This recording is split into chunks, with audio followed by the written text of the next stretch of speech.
జగన్మోహన్ రెడ్డి గారు ఒక అతిపెద్ద దెబ్బ. తిరుమల పవిత్రతను కాపాడడంలో 5 ఏళ్ల పాటు ప్రధానంగా జగన్ మీద వేసిన అప్పట్లో క్రిస్టియానిటీ అనే ఒక ముద్ర, ఇప్పుడు అదేనా, అందువల్లేనా ఎంత ఘోరం జరిగింది, ఎంత పాపం చేశారు, తిరుమల పవిత్రతను, తిరుమల లడ్డూకున్న శాంటిటీని కంప్లీట్గా నాశనం చేసేశారు అనేది. లడ్డూకి సంబంధించి, లడ్డూలో కలిపే నెయ్యికి సంబంధించి, ఇక్కడ ఒక్క లడ్డూయే కాదు, మొన్న ఆయన చెప్పింది తిరుమల శ్రీవారి ప్రసాదంలో కలిపే నెయ్యి పూర్తిగా యానిమల్ ఫ్యాట్తో, అది కూడా పంది కొవ్వు, చేప నూనె అందులో కలిసాయి అనేది ఎప్పుడైతే ల్యాబ్ రిపోర్ట్ కూడా వచ్చిందో, ఈ పాపం మొత్తం జగన్దేనా, జగన్ ప్రభుత్వ హయాంలో ఉన్న అధికారులదేనా, లేదంటే అప్పటి టీటీడీ ఈఓదో లేదంటే చైర్మన్దేనా, సమాధానం చెప్పాల్సింది ఎవరు? ఇప్పుడు ప్రజలైతే మాత్రం పూర్తిగా హిందుత్వాన్ని నాశనం చేసేశాడు జగన్మోహన్ రెడ్డి వచ్చి. అతిపెద్ద పవిత్ర పుణ్యక్షేత్రమైన తిరుపతిని ఎంత నిర్లక్ష్యంగా పట్టించుకోకుండా వదిలేశారు అంటే ఇంకేంటి, రేపొద్దున ఆయన మళ్ళీ అటువంటి వ్యక్తిని సీఎంగా ఎన్నుకుంటారా? ఇది ఎక్కడికి వెళ్ళిపోతుంది? వ్యూహాత్మకంగా రాజకీయ ఎత్తుగడ అనుకోవాలా? నిజంగా తిరుమల పవిత్రతను కాపాడడంలో జగన్మోహన్ రెడ్డి విస్మయం వ్యక్తం చేశారు. ఇది అంశం మీద చర్చించే ప్రయత్నం చేద్దాం. సార్, ల్యాబ్ రిపోర్ట్ వచ్చేసిన తర్వాత ఇంకా మనం, ఎందుకంటే రిపోర్ట్ అనేది ఒక ప్రామాణికంగా ఖచ్చితంగా తీసుకోవాలి, అందులో ఉన్నదే కరెక్ట్ అనుకుంటే ఖచ్చితంగా గత ప్రభుత్వ హయాంలో తప్పు జరిగినట్టేనా? నిజంగా అంటే ఆయన క్రిస్టియన్ కాబట్టి హిందుత్వ మతాన్నో లేదంటే ఇటువంటి పుణ్యక్షేత్రాన్నో లైట్ తీసుకున్నారా? అసలు పట్టించుకోకపోవడం వల్ల ఇలాంటివి జరుగుతాయా? ఇప్పుడు ఇందులో 3 కోణాలు చూడాలి. ఒకటి నిర్లక్ష్యం, రెండవది కుట్ర, మూడవది రాజకీయం. ఇందులో ఫస్ట్ చూడాల్సింది ఆ శాంపుల్కి సంబంధించినటువంటి అంశం. ఈ శాంపుల్ వ్యవహారాన్ని రాజకీయ కోణంలో కాకుండా బాధ్యతాయుతమైన కోణంలో చూడాలి. జగన్మోహన్ రెడ్డి ఉద్దేశపూర్వకంగా చేశాడా అనేది కుట్ర కోణం అవుతుంది. అట్లాగే లేదా ఏమన్నా సంస్థలు, మాఫియా సంస్థలు అందులోకి ఎంటర్ అయ్యి ఈ వ్యవహారాన్ని నడిపించినయ్యా, ఇది ఇంకొక కుట్ర అవుతుంది. ఇవన్నీ తేలాలంటే సిబిఐ దర్యాప్తు జరగాలి. ఊరికినే వేగ్గా మనం దాన్ని బట్టేసుకుని మాట్లాడుకుంటే కుదరదు. పాయింట్ ఏంటంటే ఇక్కడ యానిమల్ ఫ్యాట్ అంటే ఏంటది? వాస్తవంగా యానిమల్ ఫ్యాట్ అనేటటువంటి పాయింట్ పాలలో నుంచి వచ్చిందంటే ఫ్యాట్ 2 రకాలు ఉంటుంది. అది ఆ పాలు, గౌ నుంచి తీసే పాలల్లో ఉన్నటువంటి కంటెంట్ వలన వచ్చిందా? అంటే గోవులకి ఆహారం వేస్తారు, అవి వాటిట్లో నుంచి వచ్చి, ఇప్పుడు మనం గనక గడ్డి వేస్తే పాలు, ఆవు అయినా గేదె అయినా, ఆ గడ్డిలో వచ్చే తేడా వల్ల మనకి పాలల్లో కూడా తేడా వస్తుంది. అట్లాంటి సిస్టమా? లేకపోతే ఇప్పుడు జనం ఏం ఫీల్ అవుతున్నారు? పంది మాంసమో గోమాంసమో వాటిని చంపిన తర్వాత వాటిట్లో నుంచి తీసే నూనె ఉంటుంది చూసారా, అది అన్నది ఇప్పుడు జనం ఫీల్ అవుతున్నది. అది అవునా కాదా అన్నది తేలాలి. ఎందుకంటే ఇది ప్రతి ఒక్క భక్తుడి మనోభావం దెబ్బతిన్న సందర్భం. ప్రపంచవ్యాప్తంగా ఉన్న ప్రతి హిందువు మానసికంగా మదన పడుతున్నాడు, ఆవేదన చెందుతున్నాడు. జగన్ను ఉరితీస్తావా, లేకపోతే వైవి సుబ్బారెడ్డిని జైల్లో పెడతావా, ఏమైనా చేయి, అది రాజకీయంగా నీ ఇష్టం, అది మీరు ఏ ఛాయిస్లో. అలాంటి కఠిన శిక్షలు కూడా ఉండాలి. అతని తప్పు అయితే అతనేం కాపాడాల్సిన అవసరం లేదు. పాయింట్ అసలు ఏం కలిపారు దాంట్లో నెయ్యిలో? అంటే రిపోర్ట్ ప్రకారం అయితే ఫిష్ ఆయిల్, పిగ్ ఫ్యాట్, అది ఎట్లాగా అది చెయ్యాలంటే సంథింగ్ ఒక మిషన్లో నో లేదా వాటిని ఏ ఉడకేసినో నూనె తీసినో చెయ్యాలి. అది ఎవరు చేస్తున్నారు, ఎక్కడ చేస్తున్నారు, ఎందుకు చేస్తున్నారు? అది చేయడం వల్ల వీళ్ళకి ఒరిగింది ఏంటి? తక్కువ రేటుకి ఆయిల్ ఇవ్వడానికి అనుకుందాం, తక్కువ రేటుకి నెయ్యి ఇవ్వడానికి అనుకుందాం. వాటికి అయ్యే కాస్ట్ ఎంత? పాలకంటే ఫిష్ రేట్ ఎక్కువే కదా, పాలకంటే కదా గోమాంసం రేట్ ఎక్కువే కదా, పాలకంటే కూడా పందిమాంసం రేట్ ఎక్కువే కదా. వాటిని చేసి ఈ నూనె ఎందుకు తయారు చేస్తున్నట్టు అంటే కుట్రేగా. అప్పుడు ఖచ్చితంగా వాటిని అందులో కిలో మాంసానికి కిలో నూనె రాదుగా దాంట్లో. దానివల్ల ఎంత వస్తుంది ఆయిల్? కిలోకి 100 గ్రాములు 150 గ్రాములు వస్తాయి. అంటే ఫర్ ఎగ్జాంపుల్ ఒక ఫిష్దే ఉంది, 10 రూపాయలకో 10 రూపాయలకో రావుగా. ఓ ఫిష్ ఎంత ఉంటుంది మీరు తింటారు కదా, నాకు తెలియదు రేట్ ఎంత ఉంటుంది సుమారు. 200-300 రూపాయలు కేజీ అనుకుందాం. పోనీ 100 అనుకుందాం కేజీ. ఓ 10 కేజీలు వాడితే 1 కేజీ వస్తుంది. మరి అది తెచ్చి ఇందులోకి ఎందుకు కలుపుతారు 300 రూపాయలకి ఇవ్వడానికి? అట్లాగే గోవుది ఉంది అంటున్నారు వీళ్ళు. గోవుది ఇవాళ చీఫ్ అండ్ బెస్ట్ మామూలు మటన్ చికెన్ ఎంత ఉంది? 800 దాకా మటనే ఉంది. ఇది బీఫ్ అంటే ఏ రేంజ్ ఉంటుంది? 200 అన్న ఉంటుందా, 200-300 అన్న ఉంటుంది సుమారు 200-300 అనుకో. ఒక 5 కిలోలన్నా కలిపితేనే కదా ఈ నూనె వచ్చేది. అవును. అప్పుడు ఆ లెక్కను చూస్తే దాంతో ఏం మురుగుతుంది, అవును. ఎందుకు లాభం వస్తుంది? లేదు. ఇప్పుడు ఇంకొకటి ఏంటది, పిగ్ది. అదైనా మినిమం కనీసం 100 రూపాయలు అయితే ఉంటుంది కదా, అది ఒక 2-3 కిలోలు కలిపితేనే కదా వచ్చేది. అంటే ఇంత అవన్నీ కలపాలంటే ఉద్దేశం ఒకటే, ఖచ్చితంగా కుట్ర ఉండాలి, అంతేగాని నిర్లక్ష్యం అవదు. అవి కలుపుతున్నారంటే ఆ కుట్ర చేసేవాడి ఇంటెన్షన్ ఏంటి? అది జగన్మోహన్ రెడ్డి కుట్ర చేశాడా, లేకపోతే అక్కడ ఉన్న అధికారులు కుట్ర చేశారా, కలుపుతున్నవాడు మధ్యలో కుట్ర చేస్తున్నాడా, ఇది ఎలా తేలుతుంది? అలా కాకుండా ఇప్పుడు గోవుకి సంబంధించినటువంటి పాలల్లో ఏదో వచ్చింది అంటే దట్ ఈస్ డిఫరెంట్. కానీ ఇక్కడ అంటున్నది బీఫ్ అంటున్నాం మనం, అదే కదా, పిగ్ అంటున్నాం. అంటే యాక్చువల్గా మిల్క్ అంటేనే ఫ్యాట్, అది వచ్చేదే యానిమల్లోంచి. ఓకే, అంటే నేనేమి దాన్ని కవర్ చేయలే ఉద్దేశం లేదు, మామూలుగా జనరల్గా మాట్లాడుకుంటున్నాం. ఇప్పుడు డాక్టర్స్ కూడా ఏమంటారు, కొంచెం మనకి ఏమన్నా స్కిన్ డిసీజెస్ అది వస్తే మీరు మిల్క్ ప్రోడక్ట్ వాడకండి, అందులో ఫ్యాట్ ఎక్కువ ఉంటుందని చెప్తారు. మిల్క్ ప్రోడక్ట్ కూడా. ఇప్పుడు ఆవు పాల నుంచి వచ్చే దాంట్లో ఫ్యాట్ ఉంటుంది అనేది ఓకే, కన్ఫర్మ్ అది. కానీ ఇక్కడ ఆ ఫ్యాట్ గురించి కాదు కదా అసలు మాట్లాడుతున్నది. ఇక్కడ కంప్లీట్గా పిగ్గు ఫిష్ ఎలా వచ్చినాయి అనేది ఏఆర్ డైరీ నుంచి వాళ్ళు టెస్టులు చేసి ట్యాంకర్ ద్వారా తిరుమల పంపించేస్తే అది లోపలికి వెళ్ళిపోయింది, లడ్డూలు తయారు చేసేసారు, ప్రసాదానికి వాడేస్తే ఇంకా మధ్యలో కలిసింది అనేది డాక్యుమెంట్, యాజ్ పర్ డాక్యుమెంట్ కలిసింది. కానీ మధ్యలో ఎలా కలిసింది, ఎవరు కలిపారు అనేది ఇక్కడ పాయింట్. అదే అనేది ఎట్లా ఏఆర్ డైరీ కలిపిందా, మధ్యలో కలిపారు? మధ్యలో కలిపితే ఏమవుతుంది? అది కుట్ర. వాడిని తీసుకెళ్లి బొక్కలో కాదు ఉరి తీయాలా, కాల్చి చంపాలా. అంటే ఏఆర్ డైరీ వాళ్ళు చాలా క్లియర్గా ఉన్నారు. వాళ్ళు డాక్యుమెంట్ కావాలంటే మా శాంపుల్ టెస్ట్ చేసుకోండి, వాళ్ళ దగ్గర కూడా టెస్ట్ రిపోర్ట్లు ఉన్నాయి, వాళ్ళు చూపిస్తున్నారు. నేను చెప్తున్నది అదే. ఇప్పుడు అసలు తేలాల్సింది అది సిబిఐ దర్యాప్తు అంటుంది, అదే అది కుట్ర కోణంలోకి వస్తుంది. ఏఆర్ డైరీ వాళ్ళు వాళ్ళ శాంపుల్ వాళ్ళు చూపెడుతున్నారు, ఇక్కడ టీటీడీ వీళ్ళ శాంపుల్ వీళ్ళు చూపెడుతున్నారు. మరి మధ్యలో ఎక్కడి నుంచి వచ్చింది ఇది? ఇంకోటి, ఇప్పుడు ఈ ట్యాంకర్ ఇప్పుడు 3వ 4వ ట్యాంకర్లు వచ్చినా ఒక ట్యాంకర్లో వచ్చింది అంటే ఆ ట్యాంకర్లో కలిపినట్టు ఎవరు కలిపారు? అది మిగతా 3 ట్యాంకర్లు బాగానే ఉన్నాయని చెప్తున్నారుగా, ఆ ట్యాంకర్లోనే వచ్చింది కదా, అది ఎవరు కలిపారు? ఏఆర్ డైరీ వాళ్ళు మాకు సంబంధం లేదంటున్నారు, వాళ్ళ సర్టిఫికేట్ చూపెడతారు, ఇక్కడ లేదంటున్నారు. మరి మధ్యలో వచ్చింది అంటే ఎవరు కలిపారు? ఖచ్చితంగా వాళ్ళని అరెస్ట్ చేయాలా లేదా? చేయాలి. కలిపినోడు ఎవడైనా అరెస్ట్ చేయాల్సిందే కదా. అంటే అది కుట్ర కోణం అవుతుంది కదా, కుట్రే అవుతుంది కదా. కుట్ర తేల్చాలంటే సిబిఐ దర్యాప్తు జరపాల్సిందే కదా. అంటే కుట్రకు అవకాశం ఇచ్చింది ఒక నిర్లక్ష్యం నేను అనేది. ఇప్పుడు నిర్లక్ష్యం అనే పాయింట్ కాదు ఇక్కడ. నిర్లక్ష్యం అంటే ఎప్పుడవుతుంది? దాంట్లో డాల్డా కలిసిందంటే నిర్లక్ష్యం. ఎందుకని? సరైనటువంటి శాంపిల్స్ లేదు, లేకపోతే ల్యాబ్ లేదు. ఇది ల్యాబ్ ఇవాళ లేకపోవడం కాదు కదా, స్వతంత్రం వచ్చాక ఈ రోజు వరకు ల్యాబ్ పెట్టలేదు. ఎవడికి తప్పది? అన్ని ప్రభుత్వాలు వచ్చినాయి కదా అందులో. అప్పుడు ల్యాబ్ గురించి చర్చ కాదు కదా ఇక్కడ పాయింట్. అసలు పాయింట్ ఏంటి ఇక్కడ? ఉద్దేశం ఏంటి? లేదు. ఇప్పుడు ఇవాళ వచ్చిన ఈ అన్ని ట్యాంకర్లలో ఒక 4-5 తిప్పి పంపారు. ఇంతకుముందు కూడా 15-20 తిప్పి పంపారని చెప్తున్నారు కదా. అంటే ఇదివరకు కలవంది ఇప్పుడు కలిసిందా? నిన్న జగన్ చెప్పిన దాని ప్రకారం చూసుకుంటే గతంలో 2014 టీడీపీ హయాంలోనే 14 వెనక్కి పంపించారంట, వీళ్ళ హయాంలో 18 ట్యాంకర్లు వెనక్కి పంపించారు. అంటే ఆ 18, 14 పంపించారు అంటే కల్తీ జరుగుతుంది కాబట్టి పంపించారు. అంటే కల్తీ వాళ్ళ కొత్తగా జరగలేదు. గతంలో టీడీపీ హయాంలో జరిగింది, వీళ్ళ హయాంలో జరిగిందని ఆన్ ద రికార్డ్ ఆయనే ఒప్పుకున్నారు.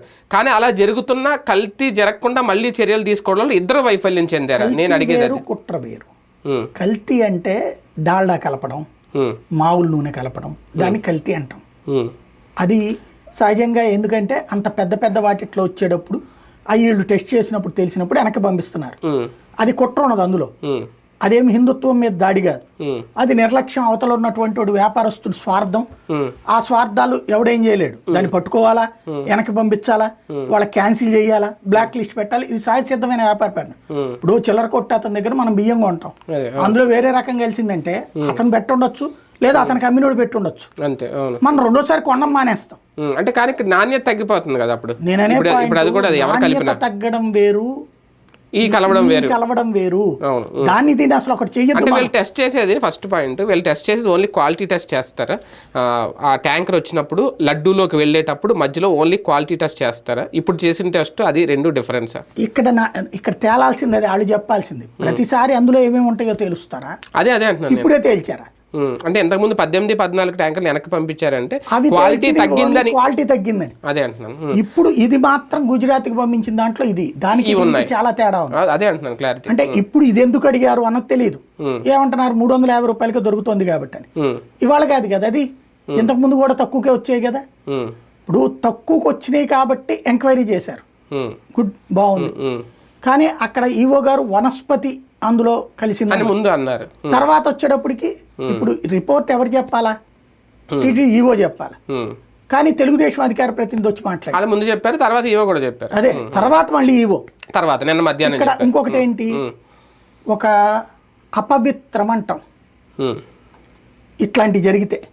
అంటే ఏదైనా పొరపాటున ఓ పంది తగిలిందో లేకపోతే ఒక ఇది తగిలిందో అంటేనే, ఒక్కొక్క గవక్కన అందులోకి వెళ్ళిందంటేనే అపచారం అనేసి మొత్తం సంప్రోక్షణ చేస్తాం. ఇది జూలైలో జరిగింది. ట్యాంకర్ 22 రిపోర్ట్ వచ్చింది, జూలై 22. ఇది ఎప్పుడు ఈ సెప్టెంబర్. ఇన్ని రోజుల పాటు సంప్రోక్షణ ఎందుకు చేయలేదు మనం? అసలు ఎంత మేజర్ అంశం, 3 నెలల నుంచి ఎందుకు దాచిపెట్టినట్టుది, ఏం చేస్తున్నట్టు? పోనీ ఒక రకంగా నిజంగా అదే జరిగితే అక్కడ లడ్డూ తయారు చేస్తే ప్రతి బ్రాహ్మణుడు కూడా ఆయన నిన్నటి నుంచి అది చూస్తున్నప్పటి నుంచి మొన్న నైట్ నుంచి నాకు నిద్ర పట్ల. ఎందుకంటే వెంకటేశ్వర స్వామి మీద అపారమైన భక్తి, అదే సందర్భంలో చూసిన వాడిని దగ్గరగా ఏంటి అసలు ఇది అనేటటువంటిది నాకు ఇప్పటికీ కూడా అది మెదడులో తిరుగుతూ ఉంది. ఓ రకంగా పిచ్చిరేస్తుంది అనమాట, ఏంటిది అసలు. ఎందుకంటే భక్తుల ఆలోచన ఇదంతా ఇప్పటిదాకా ఇట్లాంటిది కలిసిందా, అదే కదా, లేకపోతే ఈ ట్యాంకర్లోనే కలిపారా, ఇది ఎలా తేలుతుంది ఇప్పుడు? ఒకవేళ నిజంగా అలా కలిసి తినేసేమా మనం? అదే కదా, ఇప్పుడు ప్రతి ఒక్కళ్ళు అయితే కొంతమంది బ్రాహ్మిన్స్ అంటున్నారు అనమాట, మా జీవితంలో గుడ్డుని కూడా వాసన చూడడం, ఇప్పుడు ఇది తిన్నామా అన్నటువంటి ఫీలింగ్ వస్తుంది. వాళ్ళే తయారు చేస్తారు కదా పాపం, లోకల్ వాళ్ళ సంగతి దేవుడు, బయట కొనుక్కొని దేశ విదేశాల నుంచి వచ్చినటువంటి వాళ్ళు వెజిటేరియన్స్ దారుణమైనటువంటి ఆవేదన చెందుతున్నారు. ఇది ఆషామాషి వ్యవహారం కాదు, దీంట్లో కుట్ర కోణం వెలికి తీయాలి, దాని వెనకాల ఎవడున్నా వదిలిపెట్టకూడదు. ఇందులోనే కలిపారా, ప్రతిసారి కలుపుతున్నారా, కలుపుతుంటే కూడా వీళ్ళు చూస్తా ఊరుకున్నారా, ఇవన్నీ తేలాలి. ఇదేదో ప్రసాదం కల్తీ వ్యవహారంతో క్లోజ్ చెయ్యొద్దు, ఇది కుట్ర కోణంతోనే వెళ్ళాలి. కల్తీ అనేటటువంటిది డిఫరెంట్, నాణ్యత లేని వస్తువు నాణ్యత ఉన్న వస్తువు అనేది. ఇవాళ రోజున మీరు మళ్ళీ బియ్యంది తీసుకెళ్ళి చెప్తే మళ్ళీ ఏదో అందులో తేడా ఉందని చెప్తుంటారు. ఇంకోటి చిరుధాన్యాలు అనేసి కొంటున్నారు అనుకోండి, దాంట్లో ఒకటికి బాగుంటుంది ఒకటికి బాగోదు. ఆహారంలో నాణ్యత వేరు, కల్తీ వేరు. కల్తీ అనేటటువంటిది ఎప్పుడైనా ప్రమాదకరమే. కాబట్టి కల్తీకి సంబంధించిన ఇష్యూ వేరు, ఇది కుట్ర కోణం వేరు. ఇవి కలుస్తున్నాయి అంటే కుట్ర అవుతుంది, కల్తీ కాదు. కల్తీ అంటే నెయ్యిలో డాల్డా, నెయ్యి రేట్ ఎంత, 400-500, డాల్డా రేట్ 200-300. కాబట్టి కలిపేది కల్తీ అంటాం. దాన్ని కల్తీ అంటంలో తప్పులేదు. ఇవి కలపడం నేను చెప్పినట్టు ఇందాక ఈ రేట్లు ఎంత రేంజ్ లో ఉన్నాయి, అంత రేంజ్ లో ఉన్నాయి, ఇందులో కలపడం అంటే కుట్ర అవుతుంది కదా. మామూలుగా అయితే ప్యూర్ నెయ్యి, ఆవు నెయ్యి 1600 ఎంతో చెప్పారు, రకాలు ఉన్నాయి. 430 రూపాయలు కానీ మళ్ళీ ఓకే చేసుకుంది. ఎట్లాగా అదేంటంటే చేసే ఏరియాని బట్టి ఉంటది. ఇప్పుడు మీరు ఆయన ఎవరు రాజస్థాన్లో ఒక స్వామీజీగా నడుపుతారు, 3 లక్షల ఆవులు ఉంటుంది ఆయన దగ్గర, గోశాల. అక్కడ నుంచి వచ్చిన నెయ్యి ఇప్పుడు కైంకర్యాలకు వాడుతున్నారు, 1850 రూపాయలు కేజీ, చిలికి తీస్తారు వాళ్ళే. ఈవెన్ చిరంజీవి స్వామి ఆశ్రమంలో అప్పుడు జరిగినటువంటి యజ్ఞాలకు కూడా ఆ స్వచ్ఛమైన నెయ్యే వాడారు. మనకి యజ్ఞయాగాదుల్లో నెయ్యి ఎందుకు వాడతారు అంటే ఆ స్వచ్ఛతతో మనకి ఆక్సిజన్ ఇంపాక్ట్ ఇవన్నీ. ఇప్పుడు అది ఎట్లాగో పోతున్నది, ఆ ప్యాకెట్లో నెయ్యి వాడుతున్నా, ఆ ప్యాకెట్లో ఏముందో తెలియదు. సరిగ్గా చెప్పాలంటే ఇప్పుడు ఈ వ్యవహారం తర్వాత దేశవ్యాప్తంగా ఉన్న అన్ని ఆలయాలు, ఈవెన్ ఇక్కడే కాదు, ఇప్పుడు రాష్ట్రంలో ఉన్న ఇతర గుళ్ళు ఉన్నాయి, ఆ గుళ్ళల్లో ఏం కలుపుతున్నారో కూడా ఇప్పుడు చూడాలి. ఇప్పుడు అన్నవరం ప్రసాదం ఉంటుంది, మరి అది ప్యూర్ గీతోనే తయారు చేస్తారు. మరి గోధుమ పిండి గోధుమ ప్రసాదం చేస్తారు, వాళ్ళకి ఎక్కడి నుంచి వస్తుంది, వాళ్ళు ఎంత కొంటున్నారు? ఇప్పుడు వీళ్ళు చెప్తున్న లెక్కే 800 నుంచి అట్లయితే తప్పించి హై క్వాలిటీ రాదు. 800 రూపాయలకి వాళ్ళు కూడా కొంటున్నారా? వాళ్ళు 400 కొంటే మరి అక్కడ ఏమైనా కలుపుతున్నారు, కలిసి వస్తుందేమో మేబీ. అట్లాగే తిరుపతి ఏది మన దాన్ని ఏమంటారు, సింహాచలం, విజయవాడ దుర్గగుడి లడ్డు, ప్రతి చోట ఇచ్చేయన్నీ ఇప్పుడు ప్రతి చోట లడ్డూలకు సంబంధించి వాడుతున్న ఆవు నెయ్యి ఇప్పుడు పరీక్షకు వచ్చింది. ప్రతి ఆలయానికి సప్లై అవుతున్న నెయ్యిని ఇదే విధంగా తనిఖీ చేయించాలి. అదే గుజరాత్లో తనిఖీ చేయించాలి. అప్పుడు దాంట్లో ఏం జరుగుతుందో తెలుస్తుంది, వాస్తవికత బయటపడుతుంది. లేకపోతే చాలా ప్రమాదకరమైనటువంటి అడుగు ఇది. తిరుమల లడ్డు కోసం దాదాపుగా రోజుకి 1500 నుండి 1600 కేజీలు వాడతారా? అవును. నెయ్యి అంత భారీ క్వాంటిటీ వాడినా అక్కడ ఇంకా ల్యాబ్ ఎందుకు ఏర్పాటు చేయలేదు? ఇప్పుడు మీకు తిరుమలలో ఒక పెద్ద సమస్య ఏంటంటే, పాలకులుగా వచ్చేవాళ్ళు, ప్రభుత్వాలు దాన్ని ఒక తక్షణ ప్రయోజన వ్యవహారం వైపు చూస్తారు తప్పించి లాంగ్ స్టాండింగ్ ఆలోచనలు ఎవరికి ఉండదు. ముందు ఇప్పుడు ఒక ట్రస్ట్ బోర్డు మెంబర్లు ఉన్నారు, వాళ్ళకి మాకు బ్రేక్ దర్శనాలు ఇంకో 100 పెంచండి, మాకు ఏది అర్చనానంతర సేవ 10 పెంచండి, లేకపోతే మాకు ఆ కోటా పెంచండి ఈ కోటా పెంచండి అన్న చర్చలే ఎక్కువ ఉంటాయి. అధికారులు అయ్యన్న ఒక ప్రపోజల్ తెస్తే దాని మీద చర్చించి ఓకే చేయడమే ఉంటుంది. వాళ్ళుగా అసలు భక్తుల గురించి ఎప్పుడన్నా ఆలోచించి పరిష్కరించింది ఒక్కటి చెప్పండి. అక్కడున్న వ్యవస్థ మొత్తం వచ్చే వాళ్ళని చూసుకోవడం తమ బంధువుల, తమ స్నేహితుల, తమ వాళ్ళకి దర్శనాలు అన్న ఒక్కదాని చుట్టూతోనే తిరుగుతారు. ఈ మాట నేను ఎందుకు చెప్తున్నానంటే ప్రత్యక్ష అనుభవంతో చెప్తున్నా. నేను తిరుమల నాకు తిరుపతి వేసినప్పుడు ఒక ఛానల్ యజమాని గారు చెప్పారు, మీరు అక్కడికి వెళ్తే అదో పనిష్మెంట్ సెంటర్ ఏముంటుందని, మీరు ఇప్పటిదాకా పవర్ఫుల్గా ఉన్నారు, మీలాంటి వాళ్ళని అక్కడికి పంపిస్తున్నారు, మా దగ్గరకు వచ్చేయండి మేము చూసుకుంటామని. నేను ఆ రోజుని చెప్పాను, ఏమో సార్ ఎందుకోసం వేశారో, ఒకటి రవిప్రకాష్ గారిని వదిలే ఉద్దేశం లేదు, రెండవది భగవంతుడు చూస్తాడు ఏ ఉద్దేశంతో ఎక్కడికి వేశారో నాకు తెలియదని. కానీ భగవంతుడు నన్ను ఒక ఇన్స్ట్రుమెంట్గా వాడి ఎన్ని మార్పులు చేశారు అంటే, ఆ రోజున లడ్డూలు ప్రతిరోజు గొడవ ఏంటయ్యా అంటే, ఒక హోంగార్డు పట్టుబడ్డాడు 2 లడ్డూలు అమ్ముతా, కానిస్టేబుల్ పట్టుబడ్డాడు 4 లడ్డూలు అమ్ముతా. ఎందుకు ఎట్లా వచ్చిందయ్యా అంటే, లడ్డూలకు సంబంధించిన పోటు చిన్నది, తక్కువే తయారవుతాయి, దానివల్ల తక్కువ ఇస్తారు, అందువల్ల బ్లాక్లో అమ్ముతున్నారు. ఎందుకు దీనికి మరి పోటు ఎందుకు పెంచకూడదు అంటే, పోటు పెంచాలంటే ప్లేస్ లేదు, లోపల కాకపోతే బయట చేయొచ్చు కదంటే, అపచారం అట్లా అనబాకండి, బయట పెట్టకూడదు. ఎవరు చెప్పారు ఆ మాట అంటే ఆగం పండితులు చెప్పారు. ఆగం పండితులతో మాట్లాడడానికి నేను, అలాగే ఒక దాన్ని ఏమంటారు సెక్యూరిటీ పర్పస్ లోపల ప్రాబ్లం అని ఈ వార్తలు చూసిన ఒక మాజీ చీఫ్ ఇంజనీర్ నా దగ్గరకు వచ్చి చెప్పారు. నేను ఎప్పుడో నివేదిక ఇచ్చానండి, అక్కడ కనుక ఏది దాన్ని ఏమంటారు గ్యాస్ బండగా గ్యాస్ కనుక పేలిందంటే, అంతకుముందు 3-4 సార్లు ప్రమాదాలు జరిగినాయి, దానివల్ల ఏదైనా బండ కనుక వెళ్తే మూల విరాట్ దాకా ఇబ్బంది అవుతుందండి అని చెప్పినటువంటి సందర్భం. ఇదంతా పెట్టి నేను ఇట్లా సెక్యూరిటీ థ్రెట్ ఏంటి స్వామివారికి ఎప్పుడో నివేదికలు ఇస్తే ఎట్లా ఆ నివేదిక కాపీ ఇవన్నీ నేను ప్రొజెక్ట్ చేశాక అప్పుడు తిరుమల తిరుపతి దేవస్థానం ఆగం పండితులందరినీ కూర్చుని చర్చించి ఆ రోజున తీసుకున్న నిర్ణయంలో భాగంగానే ఇవాళ పోటు మాత్రం లోపల ఉంటుంది, తయారీ లడ్డు ఆ బూందీ గీందీ ఇదంతా కూడా బయట ఉంటుంది పొయ్య, ఈవెన్ 4-5 కౌంటర్లు పెట్టడం ఇదంతా. ఇది నాకేమన్నా తెలుసా, నేను తిరుపతి కాదు కదా, అప్పుడప్పుడు దర్శనానికి వెళ్ళిన వాడినే కదా.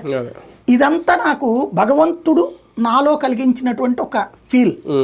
అంటే నాకు ఇదేంటి అనే ఒక ప్రశ్న నా మెదడులో రేగింది. ఆ ప్రశ్నకి సమాధానం ఆటోమేటిక్గా అయ్యే వచ్చినాయి, 1 by 1. వీళ్ళని అడగాలి, వీళ్ళతో మాట్లాడాలి, ఇదంతా మానసికంగా నాకు తెలియని అంశంలో ఒక ఆలోచన రేకెత్తించడానికి కారణమైంది భగవంతుడే. ఆ ఆధారాలతో సహా అధికారి నా దగ్గర, నేను ఎవరో కూడా తెలియదు ఆయనకి, ఆయన ఎవరో కూడా నాకు తెలియదు, ఎప్పుడో రిటైర్ అయిపోయిన ఇంజనీర్ ఆయన. అట్లాంటి మనిషి నన్ను ఎత్తుక్కుంటూ వచ్చి నాకు ఆఫీస్కి వచ్చి ఇచ్చాడంటే అది భగవంతుడు పంపించినట్టే కదా. అట్లాగే అన్నప్రసాదాలకు సంబంధించి అక్కడ చూస్తే ఎన్నిసార్లు ఇది వెళ్ళినప్పుడు పైకి వెళ్ళినప్పుడు అక్కడ లేబర్ వచ్చేటప్పటికి పాపం ఎక్కడెక్కడి నుంచినో వస్తారు, కొనుక్కుని తింటాం, వచ్చేటప్పటికి జాగ్రత్తగా కొంచెమే కొనుక్కుని తింటాం, ఒక ప్లేట్ కొనుక్కుని 4 తింటాం. ఇది చూసినప్పుడు ఏమాక అన్నదానం ఉంది కదండి, టోకెన్ ఉంది మేము వచ్చేటప్పటికి అయిపోయిందని ఇచ్చేవాళ్ళు. అది కూడా ఫ్రీ లైన్ లో ఉన్న వాళ్ళకి ఇచ్చేవాళ్ళు. మిగతా దాంట్లో డబ్బులు ఎట్లాగో చేస్తారు కదా అని అది కూడా మనకి తెలియకపోతే తీసుకో, ఎవరో కూడా తెలియదు అసలు. అది ఇంకోటి అది చెప్పరు, దాంతో ఆ టోకెన్ తీసుకుని బయటకు వెళ్ళి పాడేసిన వాళ్ళు ఉన్నారు, ఏంటో తెలియక. అది రెగ్యులర్ గా వెళ్ళే వాళ్ళకి ఐడియా ఉంటుంది. ఇది నాకు అక్కడ తెలిసింది. అప్పుడు నేను అసలు దేవుడి దగ్గర కొండ మీదకి సినిమాలు చూడడానికి సరదాగా ఎవడు రాడు కదా, ఖచ్చితంగా దేవుడి దర్శనానికి కదా, అక్కడికి వచ్చిన వాళ్ళకి అవసరమే కదా నువ్వు అన్నదానం పెట్టింది. భోజనాలు అనేటటువంటి దాంట్లో అక్కడికి వచ్చిన వాళ్ళకి ఒకవేళ ఆలస్యమైంది అనుకోండి, ఆలస్యం అయితే అది నీ తప్పుకు తప్పించి ఆ భక్తుడు తప్పు కాదు కదా. అక్కడ ఉన్నప్పుడు దర్శనానికి ముందే అన్నం పెడితే తప్పేంటి, దర్శనం అయిపోయాక అన్నం పెడితే తప్పేంటి, ఇదేం పద్ధతి అన్నటువంటిది నేను రాశా. ఇది నాలో కలిగించింది ఎవరు? ఆ భక్తులను నా దగ్గరకు వచ్చేలా చేసింది ఎవరు? ఆ స్వామి అనుకుంటేనే కదా దాని ఇంపాక్ట్. అప్పుడు ఆ టోకెన్స్ తీసేసి వాళ్ళు మనం ఎన్ని కావాలంటే చేసేస్తున్నారు కదా. రోజు 3 సార్లు తినొచ్చు అలా ఉంది ఇప్పుడు. అది అంత చక్కగా పెట్టారు. అలాగే అక్కడతో ఆగల నేను ఇంకా ఎక్కువ ఉండాలి వచ్చే భక్తులకు అనుగుణంగా రాశా. దానికి అనుగుణం ఇప్పుడు 2 చోట్ల పెడుతున్నారా. అట్లాగే ఎక్కడికక్కడ అన్నదానం ఉంటే అన్నం కొనుక్కునే అవసరం ఉండదని రాశా నేను. అది క్యూ లైన్లలో ఇవ్వడమే కాకుండా అన్న ప్రసాద కౌంటర్లను అక్కడ పెట్టారు. ఇవన్నీ నేనేమన్నా గొప్పగా చేశానంటే నేను ఇప్పటికీ చెప్తా, భగవంతుడు నన్ను ఒక ఇన్స్ట్రుమెంట్ గా వాడి చేయించాను. అంటే ఎవరొకరి రూపంలో చేయాలి కదా. అట్లాగే ఇప్పుడు కూడా లడ్డూది భగవంతుడు ఎవరినో ఇన్స్ట్రుమెంట్ గా చంద్రబాబు గారిని వాడుకుంటుండొచ్చు, మంచి చేయాలనుకుంటుండొచ్చు. దేశవ్యాప్తంగా ఇవాళ అన్ని ఆలయాలలోని నెయ్యికి సంబంధించిన ఒక చర్చ రప్పించడం కోసం అయ్యి ఉండొచ్చు. గో నెయ్యి వాడుతున్నామని ఫీల్ అవుతున్నాం కానీ ఆ గోవుల యొక్క నెయ్యి కల్తీది అవుతున్నదని మనం పట్టించుకోవట్లేదు. తక్కువకి తెప్పిస్తున్నాం. ఇప్పుడు ధర్మారెడ్డి ఏమనుకుంటాడు, టెండర్ పిలిచాను తక్కువకి వచ్చింది కాబట్టి నేను కిలోకి 100 రూపాయలు కాపాడాను, రోజుకి 1500 కిలోలు ఇంటూ 1500 కాపాడాను, 1,50,000 కాపాడాను, నెలకు వచ్చేటికి ఇంత కాపాడాను. ప్రెస్ మీట్ జగన్మోహన్ రెడ్డి గారు అన్నది అదే కదా, 6 నెలలకు ఒకసారి టెండర్లు జరిగితే ఎవరు తక్కువ కోట్ చేస్తే వాళ్ళకి ఇస్తాం, అలాగే ఇచ్చాం, అది రెగ్యులర్ ప్రాసెస్. అది అట్లాగా అనుకుని ఉండొచ్చు, నువ్వు అధికారులది తప్పు అనిపించదు. కానీ ఇక్కడ ఈ కోణంలో నుంచి కాబట్టి భగవంతుడు ఇదిగో మీరెట్ట తక్కువ రేటు కని చూసుకుంటున్నారా సన్నాసులారా, ఇక్కడ నాణ్యత పోతుంది, నా దగ్గరకు వచ్చే భక్తుడికి మంచిది ఇవ్వలేకపోతున్నానని చెప్పి ఆ మంచిది కాస్త ఆధ్యాత్మిక చింతన ఉన్నాడు కాబట్టి చంద్రబాబు నాయుడు పాపభీత ఉన్నాడు కాబట్టి ఈ చేత వాడుకుని ఆ పని చేయించి ఉండొచ్చు కదా. కాబట్టి ఆ కోణంలో నుంచి ఒకటి. రెండవది ఈ కుట్ర కోణాన్ని వెలికి తీయడం అనేటటువంటిది అత్యంత ముఖ్యమైనటువంటిది. ఎందుకంటే ఏ పర్పస్ తో భగవంతుడు అది అక్కడికి వెళ్ళాలని ఆలోచించాడో తెలియదు. ఎందుకంటే వీళ్ళు ఇక్కడ సర్వే చేయిస్తే చెక్ చేయిస్తే ఓ రిపోర్ట్లో ఏమొచ్చింది, అది ఈ ఫ్యాట్ అన్నారు, వెజిటబుల్ ఫ్యాట్, ఆ కల్తీ అన్నారు. ఇంకొక చోటకి మళ్ళీ పంపిస్తే ఇది తేలింది. కాబట్టి అది భగవంతుడు వాళ్ళకి ఆ సంకల్పాన్ని ఇచ్చాడు అంటే సంథింగ్ ఏదో జరుగుతున్నదాన్ని మన నోటీస్కి తీసుకురావడానికి అయి ఉండొచ్చు కదా. కాబట్టి అక్కడ ఈఓ గారు ఆలోచించాల్సింది, బాబు గారు ఆలోచించాల్సింది, దాని మీద సిబిఐ దర్యాప్తు జరగాల. జరిగి దాంట్లో ఉన్నటువంటి నిందితులు ఎవరైతే తప్పు ఉద్దేశపూర్వకంగా చేశారో, నాకు తెలిసి నేను చెప్తున్నాను, తిరుమలలో వెంకన్న స్వామికి తప్పు చేసినటువంటి ఒక దేవుడికి సంబంధించిన దాంట్లో తప్పు చేసినోడు మామూలుగా చావడం, ఒక రకంగా అట్లాంటి చావు వాడికి ఎట్లాగొస్తుంది. ముందు దానికి శిక్షించమని ఇక్కడ భగవంతుడు ఆదేశించినట్టున్నాడు, కఠినంగా శిక్షించండి. దాంట్లో కుట్రకోణం అయితే బయట తీయాలి. ఇదొక భాగం అయితే నిజంగా ఇప్పుడు కుట్ర జరిగితేనే ఇవన్నీ కలుస్తాయి, ఆ కుట్రకోణం బయట తీయాలి. రెండోది దీని దెబ్బ జగన్మోహన్ రెడ్డి ఇంకా పడి లేవనంతగా రాజకీయ దెబ్బ తగిలిందా? ఎందుకంటే హిందుత్వానికి ముడిపడి ఉంది ఈ అంశం. సంబంధించినంత వరకు అతనికి ఇప్పుడు తనేంటంటే కొంతమంది వ్యక్తుల్ని నమ్మేసి వదిలేశాడు. అది అతి పెద్ద మైనస్. తిరుపతిలో ఎట్లా ఉంటుందంటే ఆలోచన, నేను ఎట్లంటే రాశా, ఇప్పుడు కొండ మీదకి నడిచి వెళ్తున్న వాళ్ళకి ఇదివరకు టోకెన్స్ ఏమి ఉండేది కాదు, శేఖర్ దర్శన్ టోకెన్లు అయ్యి మామూలుగా ఇదంతా నడుచుకుంటూ వెళ్ళాలి, ఆ పైకి వెళ్ళాక మళ్ళీ అక్కడ క్యూ లైన్లో నుంచోవాలా, అల్లాడేవాళ్ళు. నేను అప్పుడు ఒక సాధారణ భక్తుడి రూట్లో ఆలోచించా, ఇంత కొండపై దాకా నడుచుకుంటూ శ్రమ పడ్డాడే, కొంచెం వెసులుబాటు కల్పించలేరా వీళ్ళు అనేటటువంటిది. దాంతో అప్పుడు ఉన్నటువంటి ఈఓ చైర్మన్ కలిసి ఆ కొండ మీద అట్లా పాదయాత్ర అదే నడుచుకుంటూ వచ్చే వాళ్ళ కోసం శేఖర్ దర్శనం టికెట్లు పెట్టారు. అట్లాగే రకరకాల అంశాలు ఇవన్నీ కూడా భగవంతుడు మనతో చేయించినయే నా దృష్టిలో. అయితే ఇది చేసినప్పుడు ఏం చేశారు, అక్కడ ఉన్న అధికారులు తప్పులు రైట్ చేసినప్పుడు, వీళ్ళిట్లా తప్పు చేస్తున్నారని చెప్పినప్పుడు ఇతను ధర్మాన్ని నాశనం చేయడానికి కుట్ర పన్నుతున్నాడు, ఇదంటూ పేద మీటింగ్ పెట్టారు. మీటింగ్ పెట్టి అంటే ఇక్కడ మనల్ని దొంగలు చేసేద్దామని చూస్తారు. నేను ఆ మీటింగ్లో కూర్చుని స్ట్రైట్గా వేదిక మీదకి వెళ్ళి చెప్పా, అయ్యా మీరందరూ మీలో ఎవ్వరు దేవుడికి ద్రోహం చేయాలనుకోరు, లేదా మీరు దేవుడికి తప్పు చేయడం కోసం చెయ్యరు, కానీ మీలో ఒక ఓనర్షిప్ సిండ్రోమ్ ఉంటుంది. గుడి మీ సొంతం అని ఫీల్ అవుతారు. సొంతం అన్నప్పుడు మన ఇంట్లో తప్పులు మనం సెట్ చేయలేం, బయటోడు చెప్తే మీకు కోపం వస్తుంది. అలాంటిది నా చేత దేవుడు చేయించాడని ఎందుకు అనుకోకూడదు? ఎందుకంటే శివుడు ఆజ్ఞ లేనిదే చేమైనా కొట్టదంటారు, భగవంతుడి సంకల్పం లేనిదే నేను వార్తలు రాయగలుగుతానా? కాబట్టి ఇందులో ఎక్కడన్నా కుట్ర ఉందా? ఈ సమస్యలు పరిష్కరించారుగా, మరి ఎన్నాళ్ళు ఇది ఎన్ని చేయలే ఇవన్నీ మీరు? ఇప్పుడు బాటిల్స్ నేను లెక్క వేసా, అప్పుడు మంచినీళ్ళు పైకి వెళ్తే నేను నా ఛానల్ తరపున డబ్బులు ఉన్నాయి కాబట్టి 4 బాటిల్ తెప్పించుకోగలుగుతున్నా, తాగుతున్నా. భక్తుడు దర్శనానికి ఒక రోజు టైం పడుతుంది. ఒక ఫ్యామిలీ 4 వచ్చారంటే యాజ్ ఫర్ నామ్స్ రోజుకి ఎన్ని లీటర్లు తాగాల? మినిమం 3 లీటర్లు తాగాలి. 3 లీటర్లు తాగాలి. ఒక మనిషికి 3 లీటర్లు చొప్పున 4 వస్తే 4 మూడు 12 లీటర్లు అంటే 12 లీటర్ల బాటిల్ అక్కడ ఎంత అవుతుంది? బాటిల్ 20 రూపాయలు అమ్మేవారు అప్పట్లో. 12 × 20 ఎంత అవుతుంది? ఎంత డబ్బులు వాళ్ళు ఎక్కడి నుంచి మెయింటైన్ చేస్తారు? దానికోసం తక్కువ తాగుతారు. అది శరీరానికి ఆరోగ్యానికి మంచిది కాదు కదా. నీకు మంచినీళ్ళు సప్లై చేయలేకపోతే చెప్పండి, మంచినీళ్ళు ఇచ్చేవాళ్ళు వస్తారు అన్నదానం టైపులో అని నేను వీడియో చేశాను, ఇప్పుడు స్టోరీ చేస్తే అప్పుడు ఎవరో ముందుకొచ్చి నీళ్ళది, ఇప్పుడు అక్కడ మీరు గుర్తుందా, కాయని వేస్తే రూపాయి కాయ నీళ్ళు వస్తాయి, ఆ సిస్టమ్ అప్పుడు పెట్టినాయి. అంటే ఇట్లాంటివి జరిగినాయి కదా. ఇదివరకు మీకు ఎందుకు రాల ఆలోచన? అట్లాగే ఇప్పుడు కూడా ఏముంటది, నేను దేవుడికి మంచి చేద్దాం అనుకున్నాను అంటాడు అప్పుడున్న యువలు. జగన్మోహన్ రెడ్డికి ఏం తెలియదు అక్కడ.